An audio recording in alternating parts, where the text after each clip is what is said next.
Bonsoir à tous et à toutes, bienvenue donc à cette conférence, cette troisième conférence de Carême à la cathédrale d'Albi, que vous soyez dans la nef de cette église ou que vous soyez en direct ou en replay sur la chaîne YouTube de la cathédrale.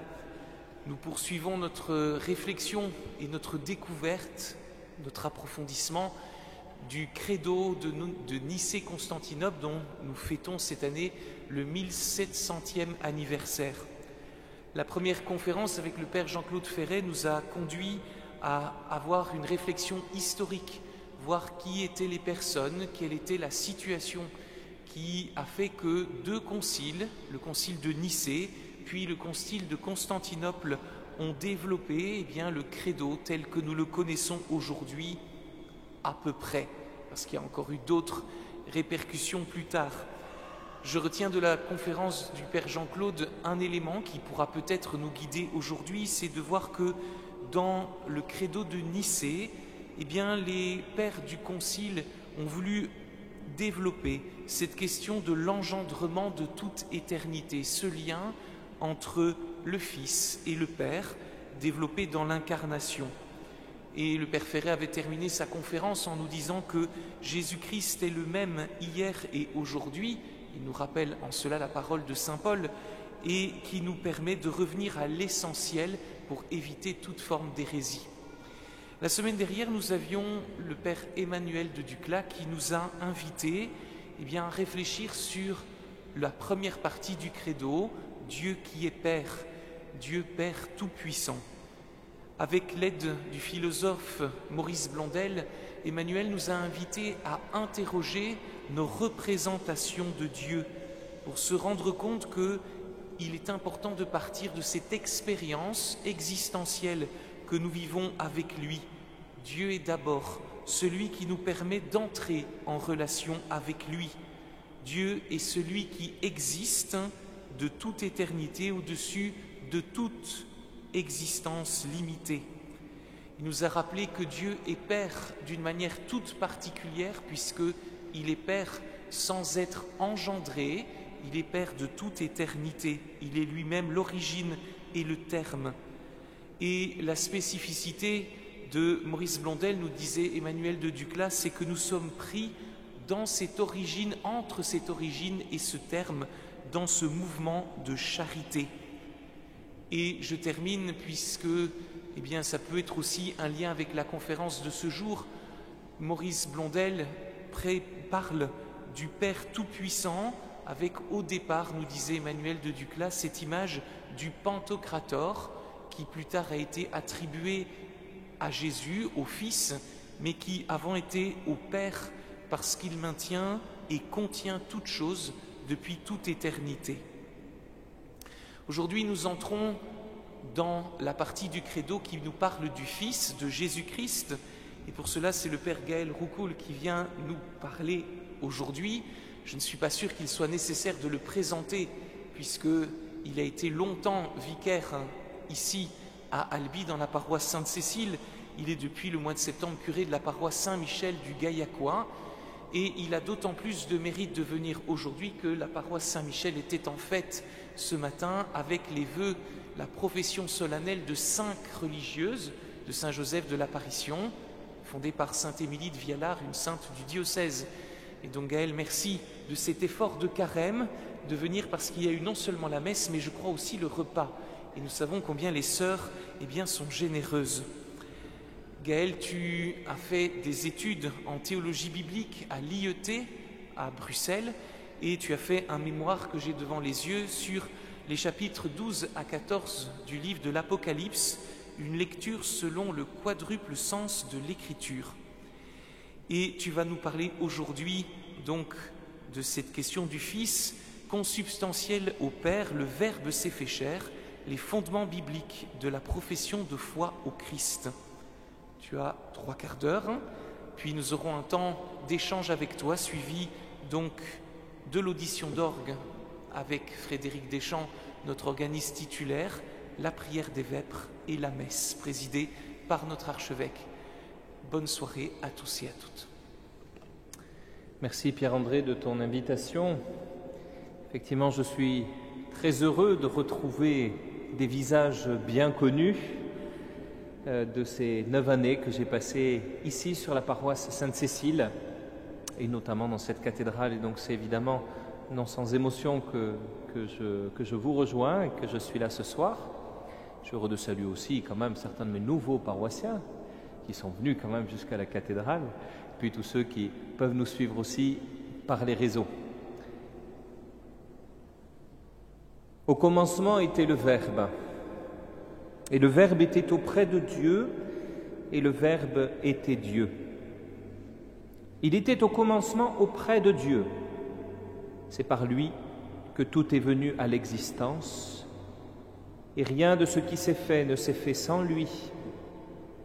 En lui était la vie, et la vie était la lumière des hommes. La lumière brille dans les ténèbres, et les ténèbres ne l'ont pas arrêtée. Le Verbe était la vraie lumière qui éclaire tout homme en venant dans le monde. Il était dans le monde, et le monde était venu par lui à l'existence, mais le monde ne l'a pas reconnu.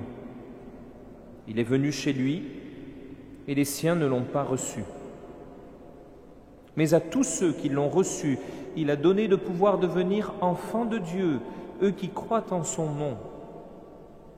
Ils ne sont pas nés du sang, ni d'une volonté charnelle, ni d'une volonté d'homme. Ils sont nés de Dieu. Et le Verbe s'est fait chair. Il a habité parmi nous, et nous avons vu sa gloire, la gloire qu'il tient de son Père comme Fils unique, plein de grâce et de vérité. Dieu, personne ne l'a jamais vu. Le Fils unique, lui qui est Dieu, lui qui est dans le sein du Père, c'est lui qui l'a fait connaître. Si vous n'avez pas la référence du texte que je viens de lire, à savoir un large extrait du prologue de l'Évangile selon saint Jean, vous auriez peut-être craint d'avoir cet après-midi une nouvelle conférence philosophique, après celle de la semaine dernière, qui était passionnante, mais assez charpentée, c'est vrai. Et il faut dire que la hauteur de vue du 4e évangile, dont le symbole associé est l'aigle, au regard perçant sur la réalité des choses, nous entraîne à une contemplation qui n'est pas évidente à l'aune de notre regard humain. Et les évangiles nous sont témoins de ce que les apôtres et les autres disciples qui ont côtoyé Jésus n'étaient pas nécessairement plus lucides que nous sur l'identité profonde de l'homme en qui ils avaient mis leur confiance. Preuve s'il en est, l'abandon de tous au soir du jeudi saint, alors que Jésus est arrêté au mont des Oliviers. Seuls 2 suivront, d'après le 4e évangile, Matthieu, Marc et Luc ne mentionnant pas le fait que Jean est suivi au prétoire et jusqu'à la croix. Et sur ces 2, un renégat, et encore quelques femmes, dont la mère du Sauveur. Il faudra bien la réconciliation salvatrice au bord du lac de Tibériade, après la pêche miraculeuse, mais plus encore le don de l'Esprit Saint à la Pentecôte, pour que le nouveau pasteur des brebis, non par nature celui-ci, mais par vocation, Pierre donc, ose prendre la parole et esquisser devant la foule des Juifs réunis pour la fête de Pentecôte, qui célèbre chez nos frères aînés le don de la loi par Moïse, une première profession de foi. Je vous lis un large passage des Actes des Apôtres au chapitre 2. Hommes d'Israël, écoutez les paroles que voici.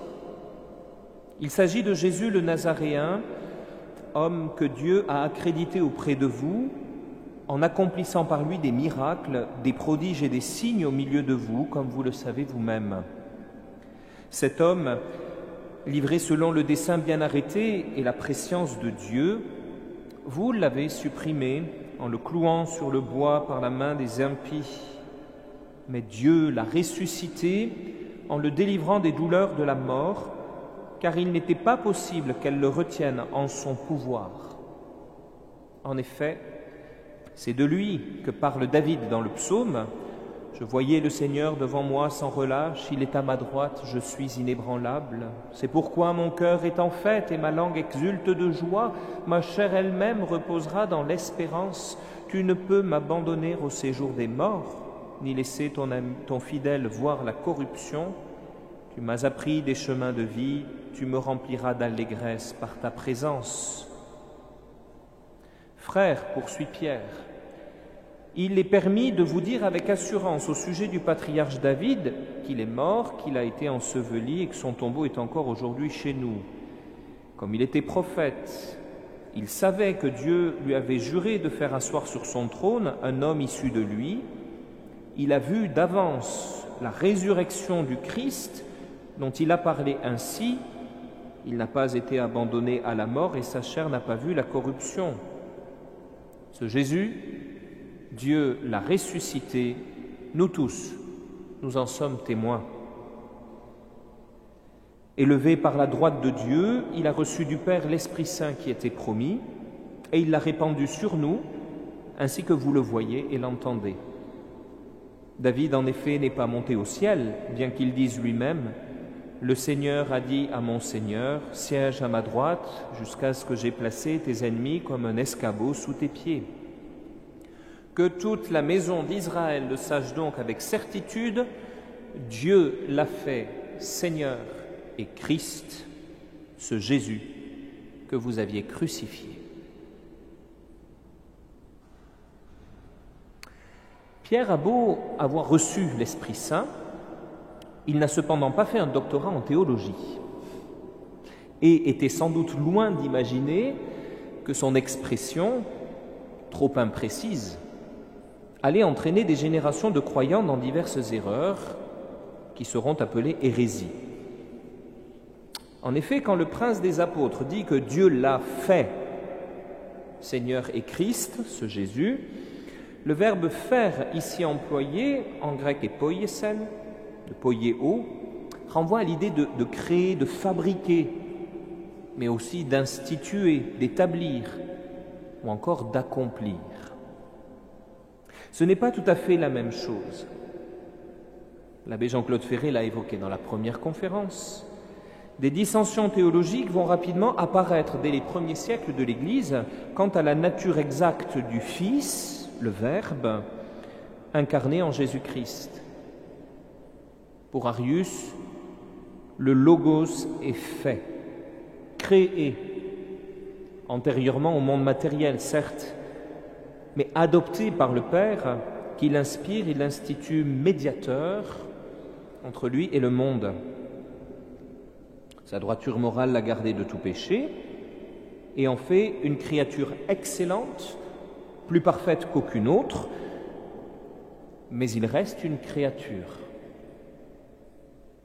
Bien sûr, Arius est lui-même tributaire d'une théologie qui s'est progressivement altérée au fil des générations, mais il est celui qui va cristalliser la crise qui amènera à l'affirmation du symbole de la foi du concile de Nicée en 325, à peine complété, en tout cas pour ce qui concerne l'article sur le Fils, par le concile de Constantinople I en 381.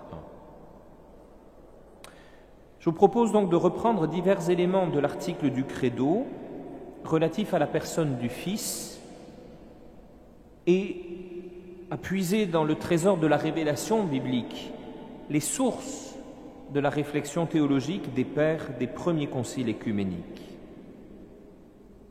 Premier point donc, je crois en un seul Seigneur, Jésus-Christ. Dieu l'a fait Seigneur et Christ, ce Jésus que vous aviez crucifié. Nous avons encore dans l'oreille cette affirmation massive de Pierre en clôture de sa première prédication pentecostère que je vous ai lue il y a un instant. Alors à quoi renvoient les divers qualificatifs que la liturgie reprend abondamment par ailleurs, qu'il s'agisse des doxologies des oraisons par Jésus, Christ, ton Fils, notre Seigneur, ou encore de la prière pour la paix après le Notre Père, Seigneur Jésus Christ, tu as dit à tes apôtres, je vous laisse la paix. Bien entendu, le nom de Jésus se rapporte à son identité humaine. C'est le nom que l'ange lui avait donné avant sa conception, nous dit Luc. « Sois sans crainte, Marie, car tu as trouvé grâce auprès de Dieu. Voici que tu vas concevoir et enfanter un fils. Tu lui donneras le nom de Jésus. » C'est l'annonciation à Marie chez saint Luc. Et pour son pendant dans l'évangile de Matthieu à Joseph, « Joseph, fils de David, ne crains pas de prendre chez toi Marie, ton épouse, puisque l'enfant qui est engendré en elle vient de l'Esprit Saint. Elle enfantera un fils, et tu lui donneras le nom de Jésus, c'est-à-dire le Seigneur sauve, car c'est lui qui sauvera son peuple de ses péchés. » Ce nom n'est donc pas anodin. Il porte en lui le nom divin, le tétragramme imprononçable, les 4 lettres Y, H, W, H, parfois qu'on vocalise par Yahvé, mais c'est une erreur, pas plus d'un titre d'ailleurs. Mais donc, il porte en lui ce nom divin, puisque le nom de Jésus, en hébreu Yeshua, est composé du nom de Dieu abrégé, Yé, et du verbe Yasha, qui veut dire sauver. Comme le souligne le catéchisme de l'Église catholique, numéro 432, le nom de Jésus signifie que le nom même de Dieu est présent en la personne de son Fils, fait homme pour la rédemption universelle et définitive des péchés. Aussi, même si l'emploi du nom de Jésus va renvoyer primordialement à son humanité, il sera très souvent associé aux attributs de Christ et ou Seigneur. Et j'en veux pour preuve une petite statistique que j'ai réalisée uniquement dans les lettres de saint Paul. Il faudrait, je pense, un doctorat pour faire tout le travail complet. Et heureusement, il y a des logiciels informatiques qui sont formidables pour faire ces travaux-là. Sur 199 occurrences du nom de Jésus dans l'ensemble des lettres de saint Paul, celui-ci n'est employé que 10 fois seul, contre 25 fois avec l'attribut Seigneur, 63 fois avec les 2 attributs Christ et Seigneur, un tiers quoi, et 163 fois, plus de 80%, avec le seul attribut Christ, donc Jésus-Christ, ou le Christ Jésus. À titre de comparaison, on trouve l'appellation Seigneur 246 fois, dont 150 occurrences seules, 60%. Et puis Christ, cette appellation est la plus abondante, avec 358 emplois environ, dont la moitié sous ce seul vocable. La moitié, le mot Christ est employé seul. Il est ainsi frappant de voir qu'il n'était pas en usage dans la prédication apostolique de mentionner Jésus simplement sous ce nom. Mais quel nom? Mais très souvent, quasi toujours, associé soit à Seigneur Jésus, soit à Christ. Redisons justement un petit mot sur ces 2 titres. L'appellation Seigneur, Kurios en grec, reprend dans la traduction de la Septante, c'est la traduction grecque de la Bible hébraïque, le tétragramme déjà évoqué, le nom divin révélé au buisson ardent à Moïse, la première lecture de ce dimanche. Que les Juifs remplacent ce nom-là, quand ils le voient écrit, le tétragramme, les 4 lettres, ils le remplacent en disant Adonai, le Seigneur. En grec, on va trouver le mot Kurios, que nous traduisons par Seigneur. Il est intéressant de constater que les évangélistes entretiennent une ambiguïté d'ailleurs autour de cette terminologie. Quand les disciples appellent Jésus Seigneur, par exemple, ou les foules, est-ce qu'il s'agit simplement d'une appellation au sens de maître, ou déjà une confession de foi en l'être divin de cet homme? Je pense que la question reste ouverte. Néanmoins, dans le contexte de la proclamation de la foi, Seigneur renvoie clairement à l'identité divine.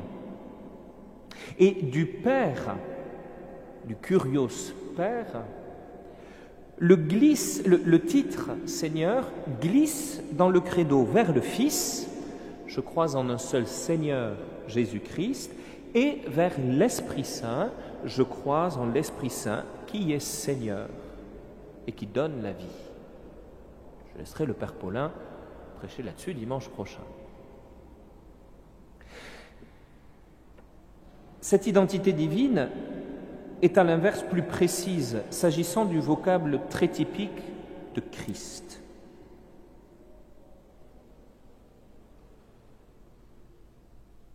Je pense que c'est plutôt la question qui est plus précise, mais ce n'est pas grave. Le Christos, Christ, est la traduction grecque du Mashiach hébreu, celui qui a reçu l'onction en vue d'une mission à accomplir au nom de Dieu. Dans l'Ancienne Alliance, les prêtres, les prophètes et les rois recevaient une telle onction. Plus encore, pour saint Irénée de Lyon, cité dans le catéchisme de l'Église catholique, le titre de Christ évoque le lien trinitaire lui-même. C'est d'ailleurs ce qu'indique son nom lui-même, dit Irénée, car dans le nom de Christ est sous-entendu celui qui a oint, celui qui a été oint, et l'onction même dont il a été oint. Celui qui a oint, c'est le Père, celui qui a été oint, c'est le Fils, et il l'a été dans l'Esprit, qui est l'onction. C'est pourquoi Jésus a pu dire, en inaugurant son ministère public à la synagogue de Nazareth, où il lut le passage du prophète Isaïe, « L'Esprit du Seigneur est sur moi, parce que le Seigneur m'a consacré par l'onction », il a pu dire, « Aujourd'hui s'accomplit ce passage de l'Écriture que vous venez d'entendre. » Ainsi, en tirant quelque peu le trait, nous pouvons esquiver l'approche suivante.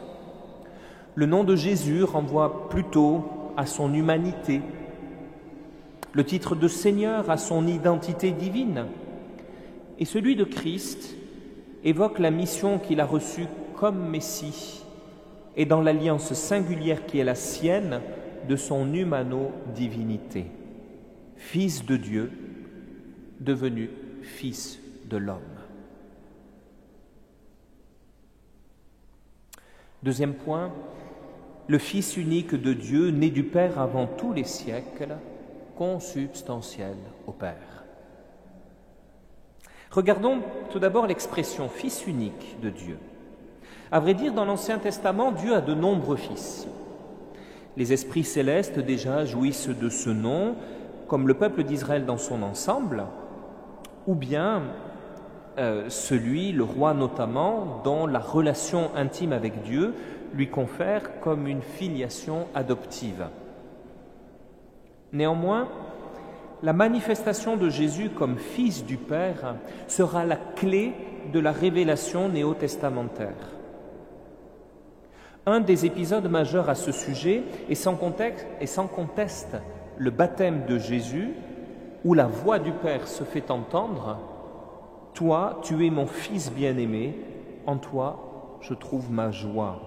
Identité confirmée à la transfiguration, comme nous l'avons entendu dimanche dernier à la messe. Celui-ci est mon Fils, celui que j'ai choisi, écoutez-le. Jésus assume totalement d'être le Fils, comme en attestent de nombreux passages de l'Évangile où il évoque son Père.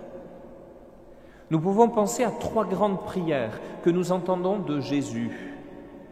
D'une part, sa grande acclamation, au chapitre 10 de Saint Luc, « Père, Seigneur du ciel et de la terre, je proclame ta louange. Ce que tu as caché aux sages et aux savants, tu l'as révélé aux tout-petits. Oui, Père, tu l'as voulu ainsi dans ta bienveillance. Tout m'a été remis par mon Père. Personne ne connaît qui est le Fils, sinon le Père, et personne ne connaît qui est le Père, sinon le Fils, et celui à qui le Fils veut le révéler. D'autre part, nous pouvons penser à la bouleversante prière à Gethsémani que nous trouvons chez Saint Jean, chapitre 17. Père, l'heure est venue, glorifie ton Fils afin que ton Fils te glorifie. Ainsi comme tu lui as donné pouvoir sur tout être de chair, il donnera la vie éternelle à tous ceux que tu lui as donnés.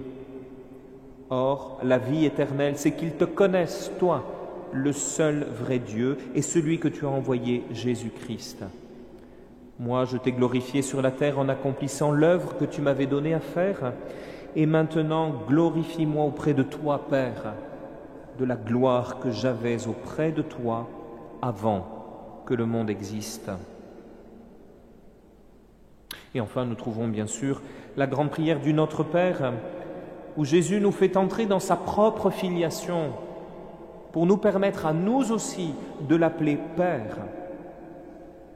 Mais il n'est pas question pour autant de confondre les genres. La filiation de Jésus n'est pas la nôtre, toute réelle qu'elle soit. Jésus distingue bien « Mon Père est votre Père, mon Dieu est votre Dieu ».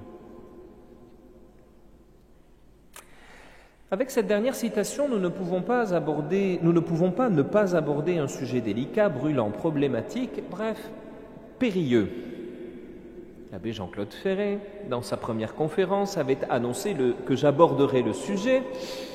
Je ne peux donc pas me défiler.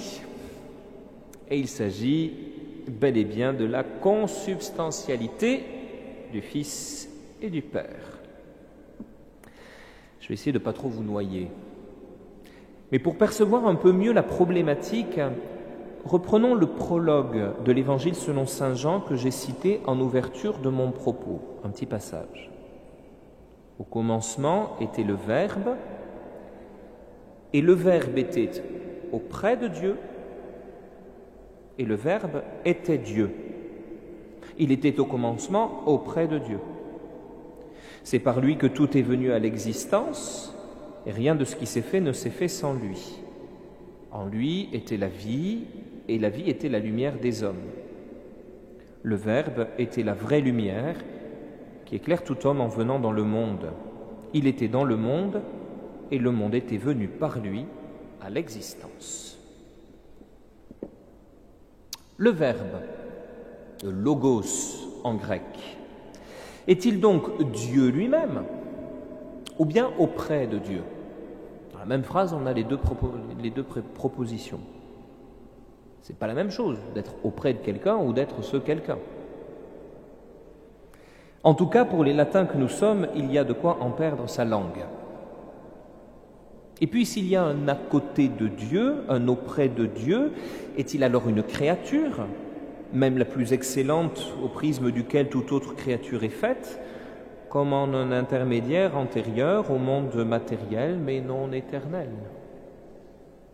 À l'affirmative de ces questions, l'arianisme est né. Je l'ai rappelé tout à l'heure. La question va donc se poser de connaître quelle est la nature exacte de ce logos unique engendré, le monogénès. Et qu'est-ce qu'il partage exactement avec Dieu, sous-entendu pour nous, le Père? 4 perceptions vont alors se décliner, que je vais volontairement simplifier ici pour éviter de trop vous noyer dans des subtilités philosophiques.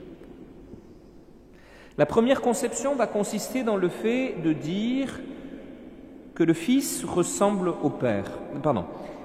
Je reprends. La première conception va consister dans le fait que dire que le Fils ressemble au Père est une manière de parler, mais qu'en réalité il y a une dissemblance véritable.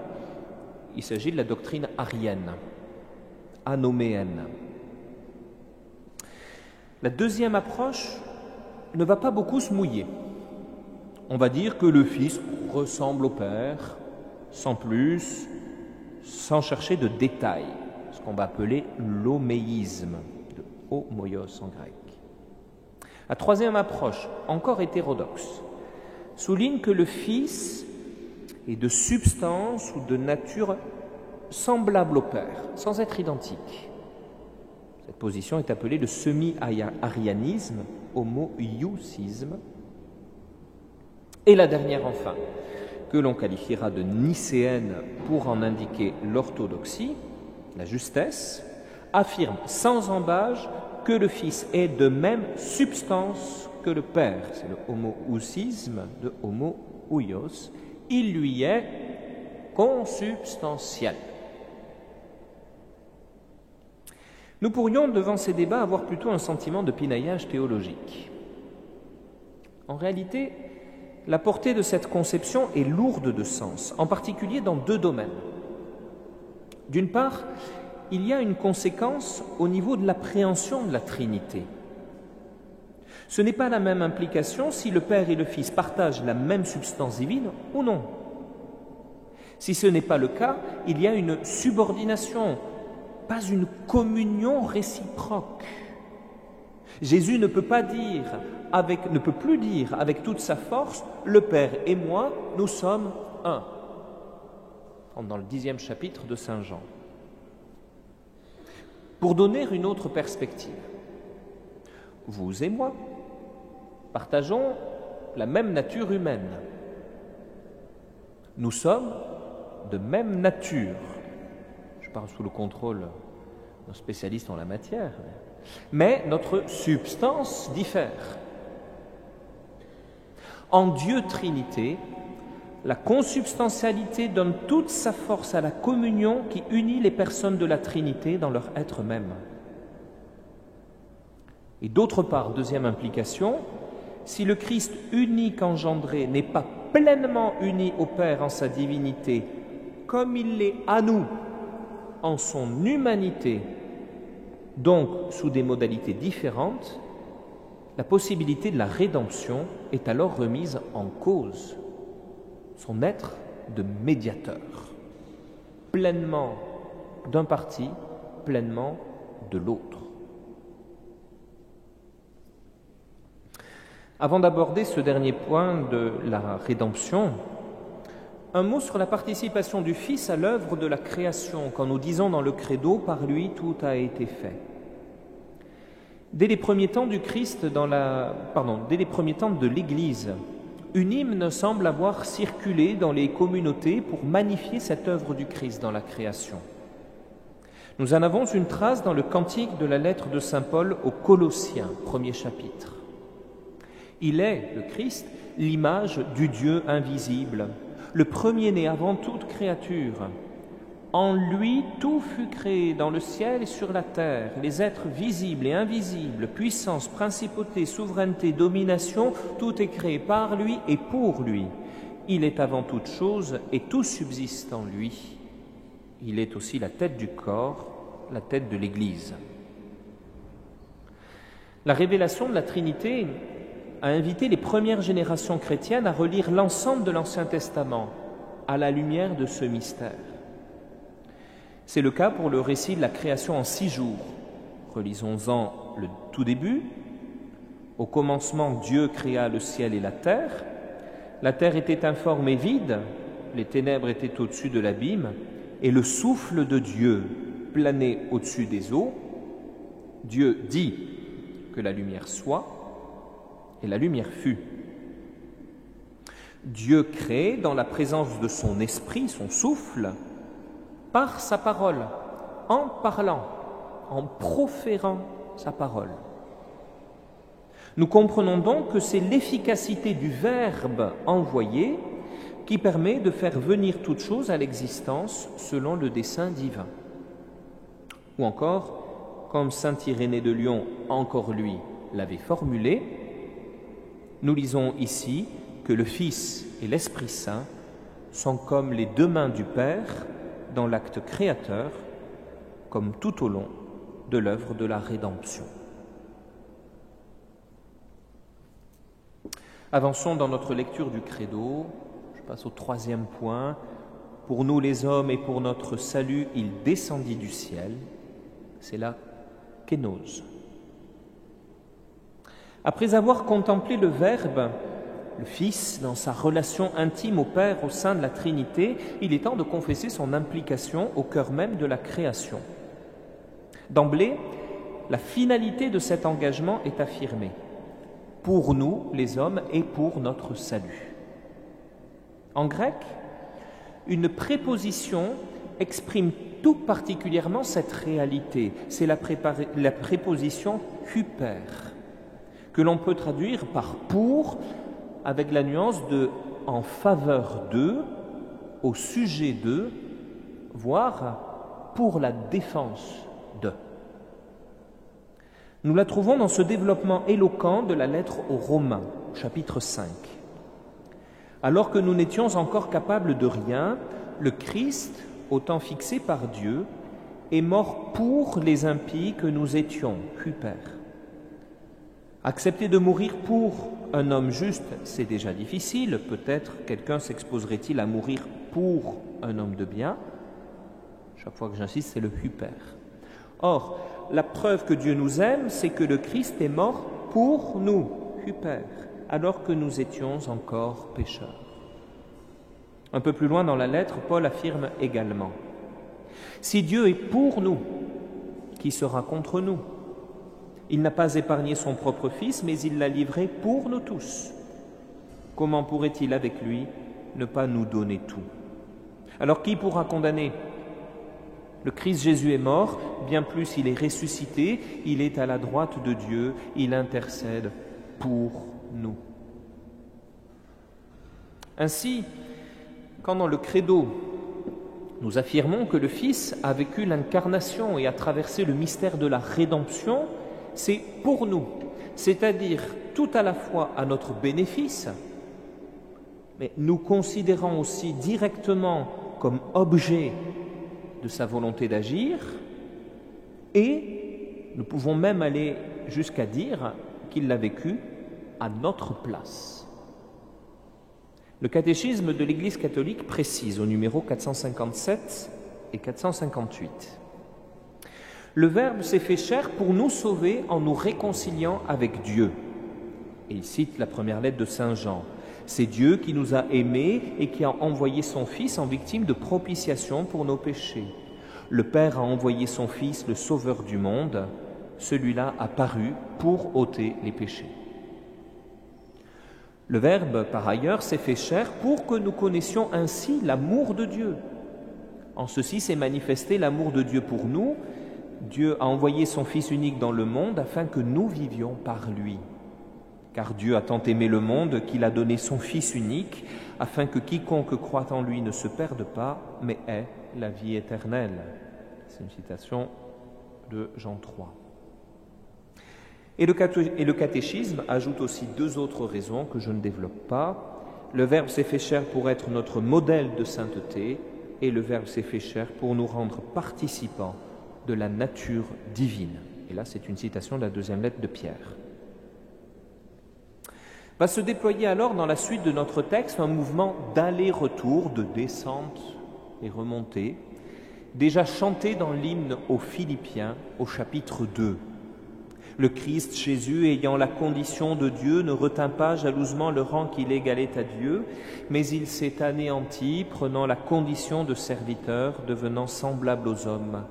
Reconnu homme à son aspect, il s'est abaissé, devenant obéissant jusqu'à la mort et la mort de la croix. C'est pourquoi Dieu l'a exalté, il l'a doté du nom qui est au-dessus de tout nom, afin qu'au nom de Jésus tout genou fléchisse, au ciel, sur terre et aux enfers, et que toute langue proclame Jésus-Christ est Seigneur, à la gloire de Dieu le Père. Jésus-Christ est Seigneur. Les trois, au passage. Ce double mouvement s'appelle un mouvement de kénose et de glorification. La kénose, c'est le dépouillement. Le fait que le Fils se vide en quelque sorte de sa substance divine. Non pas qu'il l'abandonne, évidemment non. Je sens mon Seigneur qui est en train de frémir devant l'hérésie que j'allais dire. Mais il consent à taire ses prérogatives divines pour laisser pleinement s'exprimer son humanité intégrale depuis le commencement de la vie et jusqu'à la mort. Ainsi, par l'Esprit Saint, il a pris chair de la Vierge Marie et s'est fait homme, et homo factus est. Le Verbe s'est fait chair, verbum caro factum est. et il a habité parmi nous, disait saint Jean. Et ce faire ici n'est pas celui de l'ordre de la création, que je vous citais dans l'introduction, de la fabrication, mais d'un avènement, d'un surgissement. Il est advenu homme pour devenir cet homme de plus en plus pleinement. Ce mystère est si grand, il a tellement signé le tournant décisif de l'histoire du salut que nous nous inclinons en le proclamant par respect pour entrer dans ce mouvement d'humilité et par adoration. Fait intéressant. Dans le credo, aucune mention n'est faite du ministère de Jésus, pas plus que de la vie cachée à Nazareth. Pas d'allusion aux disciples, aux miracles, à la prédication. Non, il s'est fait homme. Homme total, homme intégral, parfaitement uni à la divinité, mais sans confusion, ni changement, sans division, ni séparation, comme le dira le concile de Chalcédoine en 451. La seule chose que nous soulignons dans la profession de foi, c'est son caractère mortel, puisque c'est là que se joue notre salut. Crucifié pour nous sous Ponce Pilate, il souffrit sa passion et fut mis au tombeau. Outre la Vierge Marie, Ponce Pilate est le seul être humain cité dans le credo. Signe de l'ancrage profond et jusqu'au bout du Verbe dans notre histoire humaine, de son inscription dans le temps et dans l'histoire avec un grand H. Il souffrit sa passion. Il nous faut une périphrase en français pour traduire un seul mot latin ou grec. Passus, patonta. Patonta, qui vient du verbe grec qui signifie souffrir, éprouver, dont la forme d'indication est pasco, le verbe pasco, si proche du nom Pascha, la Pâque, le passage. Autre curiosité, d'une certaine façon, dans l'affirmation de la foi, il fut mis au tombeau. Pourquoi c'est l'objet de la foi ? Il faut dire que face aux hérésies ambiantes, il fallait affirmer l'humanité du Christ jusqu'au bout, y compris dans la mort. Il est vraiment mort, mis au tombeau, comme les évangiles le rapportent. Chez saint Luc, alors arriva un membre du conseil nommé Joseph. C'était un homme bon et juste qui n'avait donné son accord ni à leur délibération ni à leurs actes. Il était d'Arimathie, ville de Judée, il attendait le règne de Dieu. Il alla trouver Pilate et demanda le corps de Jésus, puis il le descendit de la croix, l'enveloppa dans un linceul et le mit dans un tombeau taillé dans le roc où personne encore n'avait été déposé. Et chez saint Jean, à l'endroit où Jésus avait été crucifié, il y avait un jardin et dans ce jardin un tombeau neuf dans lequel on n'avait encore déposé personne. À cause de la préparation de la Pâque juive et comme ce tombeau était proche, c'est là qu'ils déposèrent Jésus. Par ailleurs, ce tombeau, neuf qui plus est le lieu discret, secret, à l'abri de tout regard, où va pouvoir se vivre le plus extraordinaire événement que nul homme n'a pu imaginer, la résurrection. J'en viens donc à mon quatrième point. Il ressuscita, il reviendra. La glorification et la parousie. C'est le dernier point. Tu me donnes 10 minutes, l'abbé ? La résurrection ne fait pas l'objet d'une simple affirmation. À l'instar de saint Paul, les pères nicéens ont éprouvé le besoin d'exprimer que cet événement, tout extraordinaire qu'il soit, était déjà contenu plus ou moins en germe dans la révélation.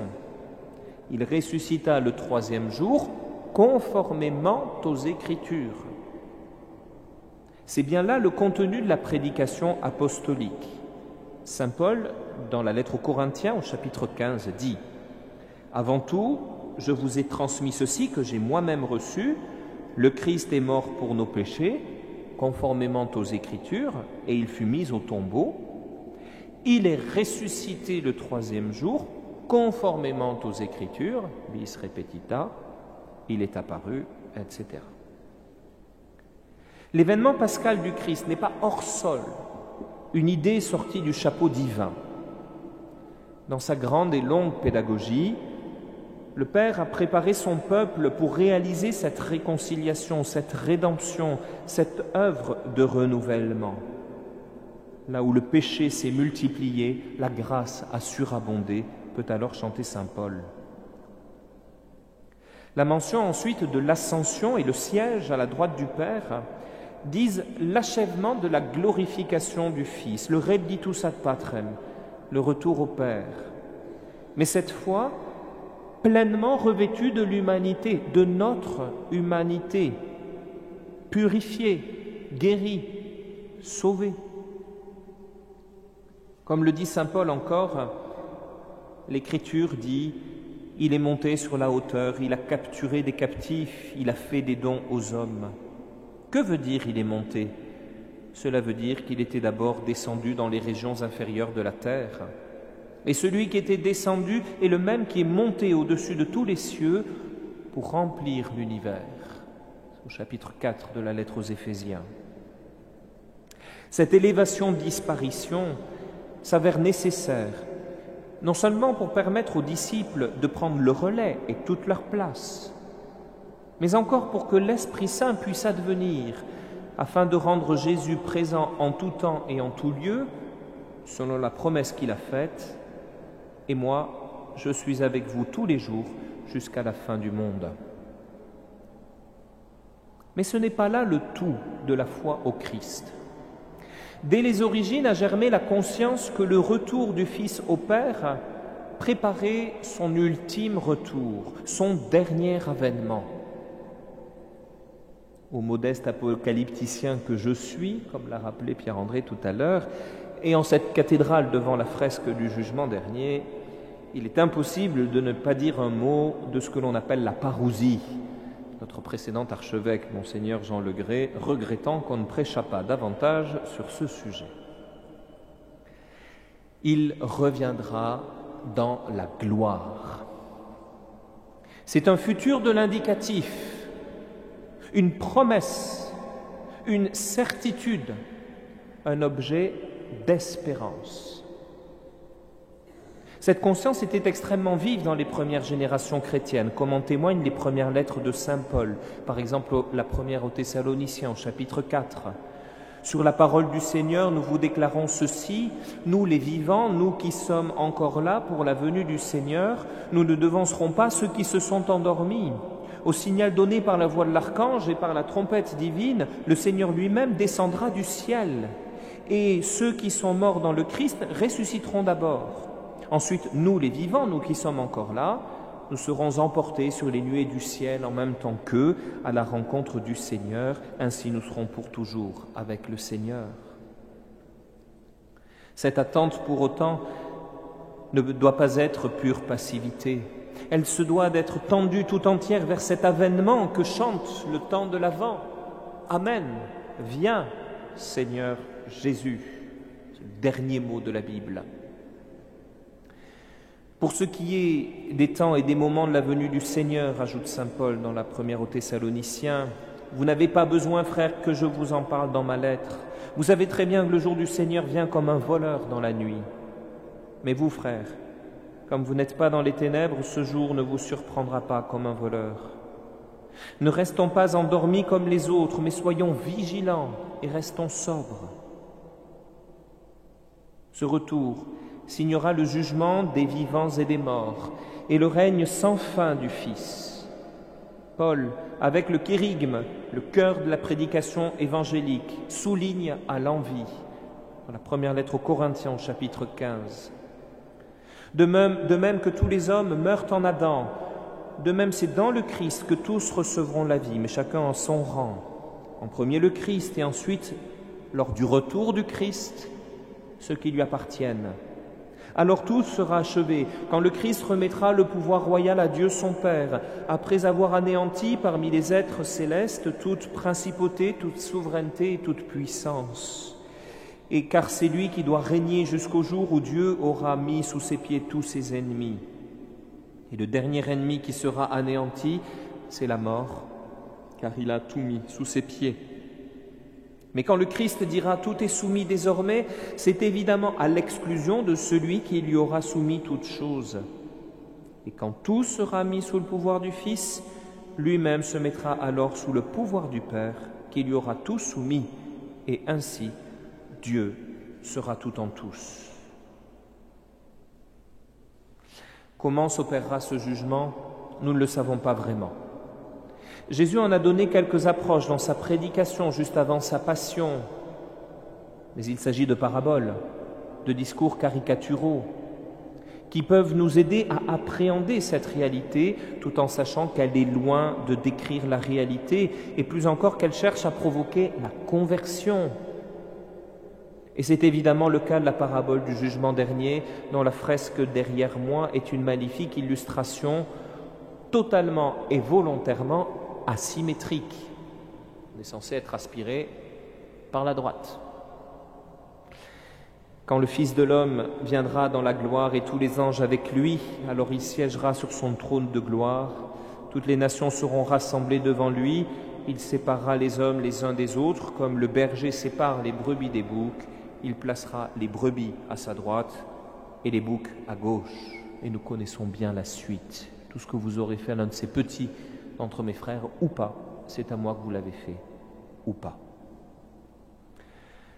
Un autre aspect, c'est le dernier de ce jugement, est célébré dans le livre de l'Apocalypse selon saint Jean. Et je dis bien célébré, car ce livre est une grande liturgie à la gloire de l'agneau immolé, mais toujours vivant, qui siège sur le trône de la victoire. À toi, nous rendons grâce, Seigneur Dieu, souverain de l'univers, toi qui es, toi qui étais. Tu as saisi ta grande puissance et pris possession de ton règne. Les nations s'étaient mises en colère, alors ta colère est venue et le temps du jugement pour les morts, le temps de récompenser tes serviteurs, les saints, les prophètes, ceux qui craignent ton nom, les petits et les grands, le temps de détruire ceux qui détruisent la terre. L'Apocalypse chante la victoire de l'agneau qui, sur le trône de la croix, a précipité les forces du mal, symbolisées par le grand dragon et les deux bêtes qui lui sont assujetties, dans l'abîme. Et si les fléaux décrits dans le livre sont l'expression du jugement divin, ils sont plus une purification du monde en y extirpant le mal, à la façon d'un chirurgien qui va ouvrir pour extraire la tumeur maligne, plutôt qu'un catastrophisme radical qui viserait à réduire le monde à néant. Et puis, ces fléaux tels que décrits dans le dernier livre de la Bible, ne sont-ils pas une réminiscence des plaies d'Égypte, un grand plagiat en réalité? Et puis, à y bien regarder, ces fléaux ne sont-ils pas à l'œuvre depuis 2000 ans, de manière incessante dans notre monde et aujourd'hui encore avec tant d'intensité? Tu soulignais, Pierre-André, que ce matin nous avions les vœux définitifs de 5 religieuses birmanes. La supérieure générale me disait hier à quel point ce pays est à feu et à sang, que cette semaine, une maison de la congrégation religieuse a été brûlée. Quel signe! Aussi l'Apocalypse revêt-elle un caractère d'espérance. L'agneau, avec la Jérusalem céleste, nous dévoile, et c'est le sens étymologique du mot Apocalypse, notre véritable patrie, celle qui nous est promise dans la victoire que nous partageons déjà avec lui en vertu de notre baptême. Ainsi, le jugement n'est plus un objet de crainte, mais bien d'espérance, même s'il s'agit d'être arraché au mal qui peut trop souvent nous gangréner. Un très bref mot de conclusion. Comme il est bon, en cette année jubilaire, de reprendre, de goûter à nouveau au credo, à ce texte de la foi transmis de génération en génération depuis 17 siècles. En un condensé de toute la théologie catholique, né des controverses et des réponses aux hérésies, la profession de notre foi nous engage à la contemplation d'un mystère qui nous dépasse, certes, mais qui nous rejoint au plus profond de notre existence. Le Fils, coéternel et consubstantiel au Père, s'est fait l'un de nous pour que nous soyons faits Dieu, selon l'adage des pères de l'Église. Que notre contemplation, issue de la méditation du Credo, nous rende également pèlerins de l'espérance. Je vous remercie.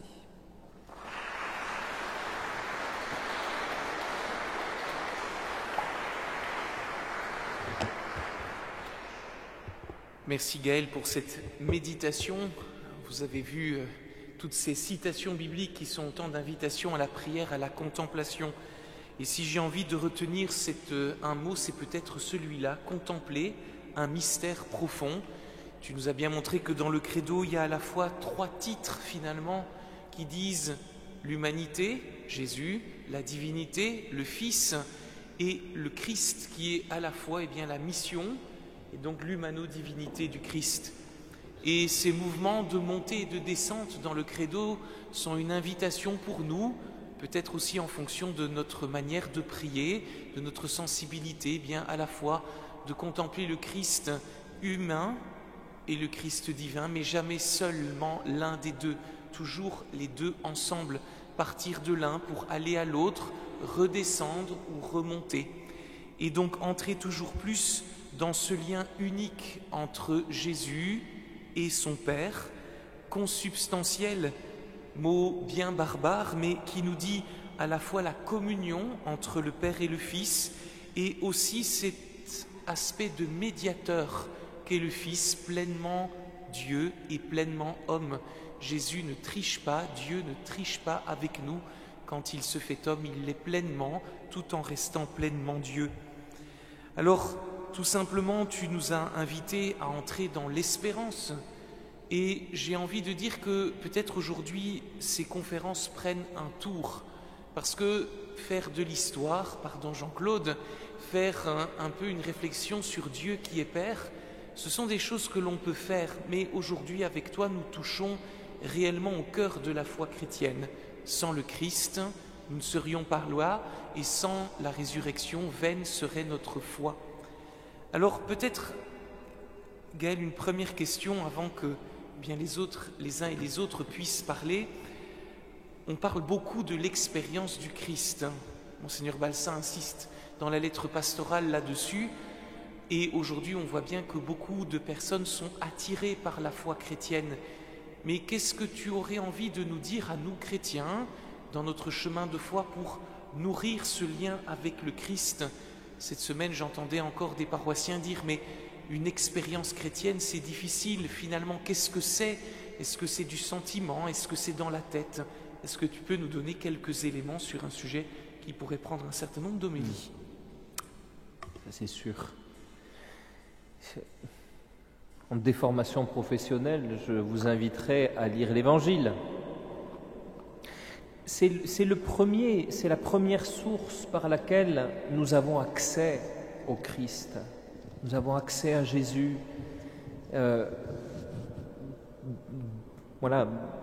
J'allais dire presque immédiatement. En tout cas, c'est la porte d'entrée. Bien sûr que nous pouvons, certains ont pu faire, je suis heureux de saluer deux jeunes qu'on a préparés l'année dernière au baptême. Voilà, mais donc certains peuvent aussi avoir fait une expérience spirituelle, mystique.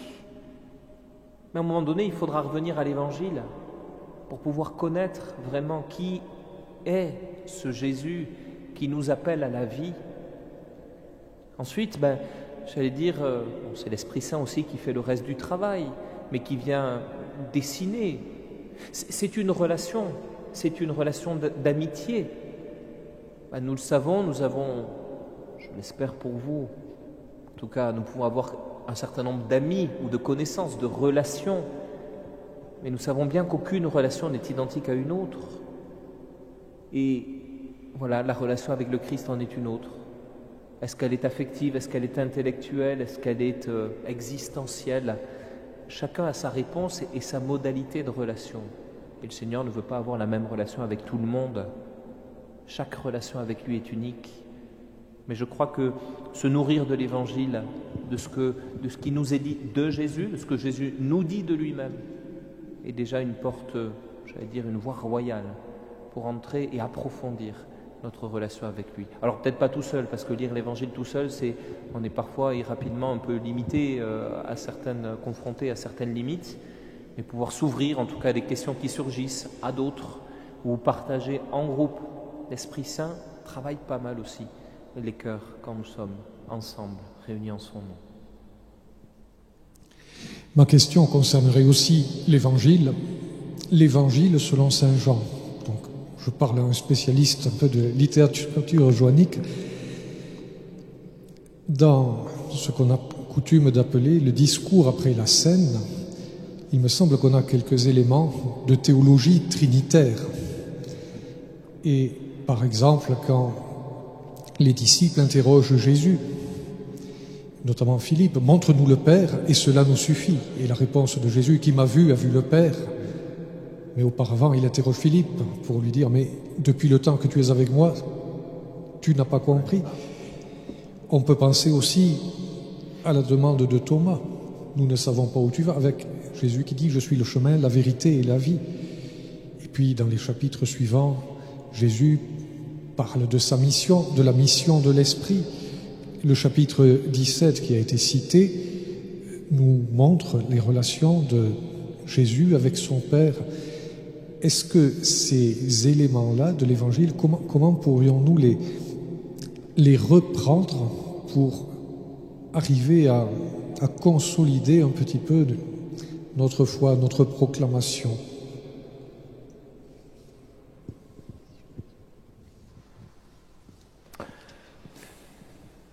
Ta question est complexe. On te reconnaît bien là, mais il y a une expérience, moi, que j'aime faire au soir du Jeudi Saint, où nous entendons à la messe le récit du lavement des pieds, la première partie du chapitre 13. Et j'aime le faire personnellement, mais le proposer à la communauté paroissiale aussi. On l'a eu fait quelques années ici, dans cette cathédrale, de lire, de laisser résonner ce discours après la scène, la suite du chapitre 13 jusqu'au chapitre 17 inclus. Pourquoi? Parce que le lendemain, à l'office de la Passion, on commence au début du chapitre 18. Et donc c'est le trait d'union entre les deux, au soir du Jeudi Saint. Ces chapitres sont d'une densité théologique, j'ai envie de dire terrible. Chaque verset peut être une méditation de plusieurs heures.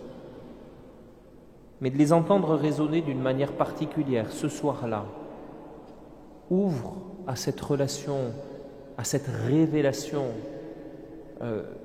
du Fils dans toute sa splendeur, du Fils divin, du Fils humain qui va à sa passion et qui laisse son testament à ses disciples. Et il est beau de réentendre ces mêmes textes dans le temps pascal. Dans la dernière partie du temps pascal, dans la messe de semaine, et puis distillée sur tel ou tel dimanche de Pâques, d'entendre à nouveau ces textes que Jésus a prononcés au soir du Jeudi Saint et de les entendre à la lumière de la résurrection, avec un tout autre contexte, une autre profondeur, une autre implication pour notre vie aussi. Deux pistes. Oui, donc Jésus a existé de toute éternité. Non. Jésus a existé de toute éternité. C'est pas ce que j'ai dit. J'ai dit le Fils a existé de toute éternité. Jésus, comme homme, a eu un commencement lors de la conception en Marie. Et donc le Fils existe de toute éternité. Vas-y, reprends. Et comment Jésus est évoqué dans l'Ancien Testament, puisqu'on savait qu'il allait arriver, Dieu allait l'envoyer. Oui. Et pourquoi il a décidé de l'envoyer il y a 2025 années? Pourquoi il avait choisi ce moment-là? Et voilà, il ressuscite à Jérusalem, il naît à Bethléem. Est-ce qu'il ressuscite ou est-ce qu'il renaît? Ah bon, il ressuscite, bon, c'est très clair. Mais pour répondre à ta première question, donc la présence du Verbe, du Fils, dans l'Ancien Testament ne peut être relue qu'à la lumière de ce que lui nous révèle dans la Nouvelle Alliance. C'est parce que nous savons, parce qu'il nous le révèle, que Jésus est le Fils et qu'il existe de toute éternité, qu'alors, avec ce prisme-là, nous pouvons relire tout l'Ancien Testament en se disant, tiens, mais où est-ce qu'il se cache? C'est ce que j'ai fait, par exemple, avec le récit de la création. Pas ce que j'ai fait, c'est les pères de l'Église qui l'ont fait largement avant moi. Mais donc de dire, il est le Verbe, il est le Logos, Dieu crée par sa parole, coucou le Fils. Ou alors aussi, il y a le célèbre épisode de l'apparition de Dieu au chêne de Mambré avec Abraham, où on a un personnage qui est en trois, où il y a trois personnages qui viennent, tantôt Abraham s'adresse à lui en tu, en vous, etc. Mais derrière ces trois personnages qui viennent, qui sont divins, les pères de l'Église aussi se sont précipités pour dire, ah tiens, voilà la Trinité. Tout ce qui va être de l'ordre de la sagesse va être identifié, personnifié d'ailleurs dans le livre éponyme, ou les proverbes. Voilà, on va relire aussi cette sagesse personnifiée comme étant la figure du Fils. Voilà, mais ça ne peut être qu'une relecture, évidemment, post-pascale.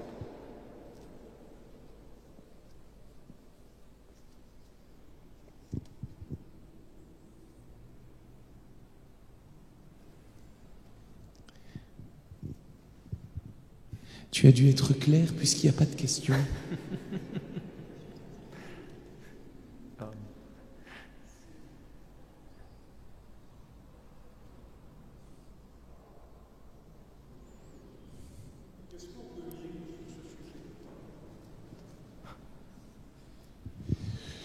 Question classique de ma part, qu'est-ce qu'on peut lire sur ce sujet? Sur quel sujet? Consubstantiel, par exemple. Oui, je pense que tu seras plus à même de répondre à la question que moi.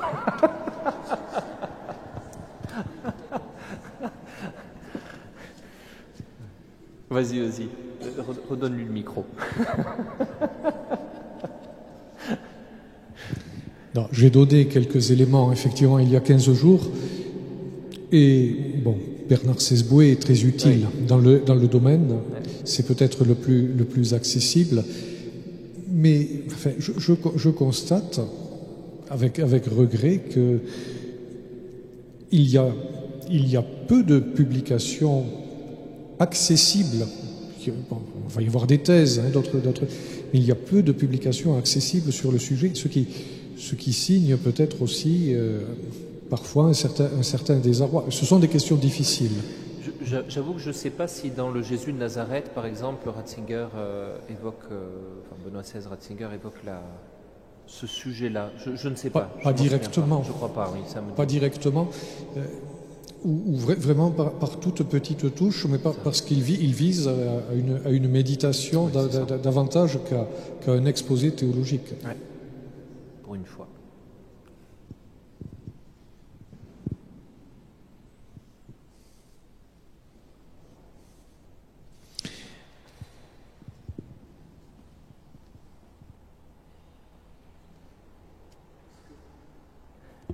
Puisqu'il n'y a pas d'autres questions, je te remercie encore Gaël d'être venu donc aujourd'hui pour nous donner cette conférence. Tu vas rester pour la messe qui suit, donc comme c'est Gaël qui donnera l'homélie, si vous voulez la suite, il suffit d'attendre un peu. Donc dimanche prochain, tu l'as déjà annoncé, c'est donc le père Roger Paulin, qu'on ne présente pas non plus, puisqu'il est vicaire de la paroisse, qui va nous parler de l'Esprit Saint. Donc l'Esprit Saint, artisan de ma vie spirituelle au cœur de la Sainte Trinité.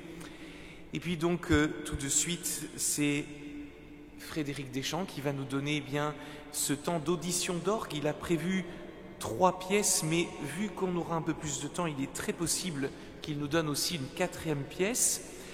Nous allons d'abord nous rendre au XVIe, début XVIIe siècle, en Angleterre avec un pavana lacrymé de John Download, désolé pour la prononciation. Nous irons ensuite au XVIe siècle espagnol, là aussi je suis plus en italien que en espagnol, donc vous m'excuserez. Tiento de mi registre, attribué à Correro de Roxo. Et puis nous aurons un Vexilla Regis Prodeunt, merci le latin, de Juan Bermudo en Espagne, toujours au XVIe siècle. Et la quatrième pièce que Frédéric jouera probablement, nous revenons au Bach, un choral de carême, Pare-toi, ô chère âme, pour quitter les sombres cavernes du péché, ce qui est un peu la thématique des oraisons de la messe. Et si vous restez à la messe, pardon, je me suis trompé, je pense, donc la quatrième pièce qu'il jouera au Vêpres, avant les Vêpres, c'est une pièce de Palestrina, et le choral de Bach, ce sera pour la communion de la messe. Bonne audition d'orgue maintenant et bonne suite de temps spirituel à tous et à toutes.